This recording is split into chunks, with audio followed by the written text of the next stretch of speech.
This afternoon we raided 5 premises in the St. Paul's area, home. We will not be there very long, hopefully. If there's no disorder, we will leave fairly quickly. If there is disorder, we shall have to stay there until it's sorted out.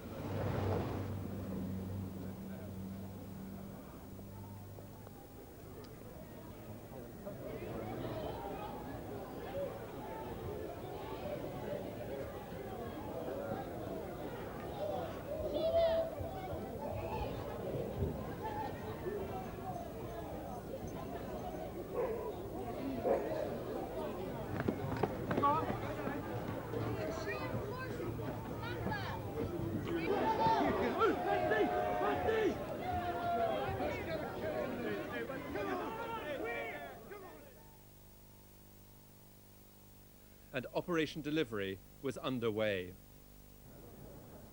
It began on the ground in St. Paul's at 4:25. 140 police were spirited into the area in unmarked furniture vans. The first location to be raided was the Black and White Cafe in Grosvenor Road, the flashpoint for the riots in the area in 1980. 4 other places in St. Paul's were raided at the same time: gambling clubs, illegal drinking dens, and buildings known to be used by drug pushers. Elsewhere in the city, 7 more premises as far away as Hartcliffe were also being searched by police. At this stage, there was little sign of trouble. With the raids over and weapons, money and drugs seized, large numbers of police were still in the area, sealing it off. Serious trouble started. A large group of youngsters gathered on the ground opposite the Black and White Cafe.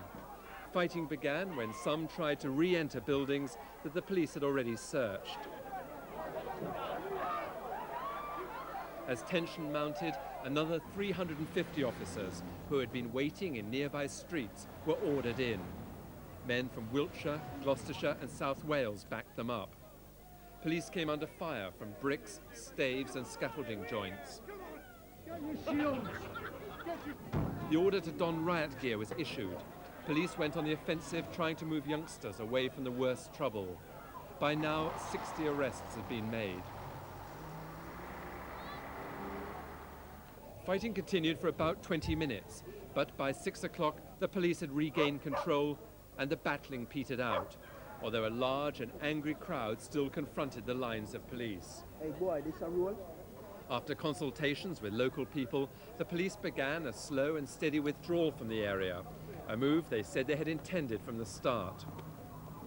But as the last of the police vans drove out of Grosvenor Road, the heavy stoning began again.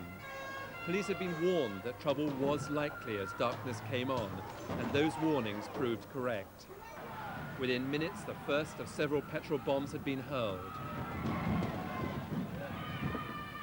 But as quickly as that trouble began, it faded.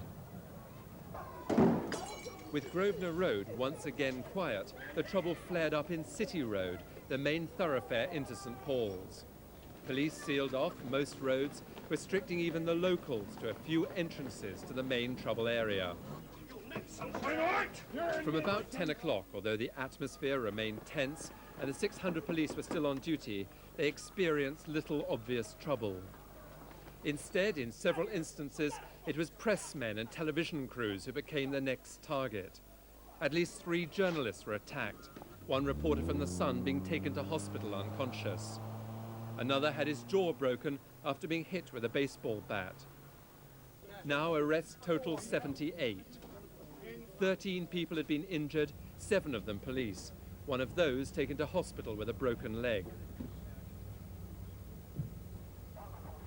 It was in the early hours of the morning that the situation had been defused enough for the police to withdraw from the area completely, though their senior officers said it was unlikely that anyone would be stood down until at least the end of the weekend.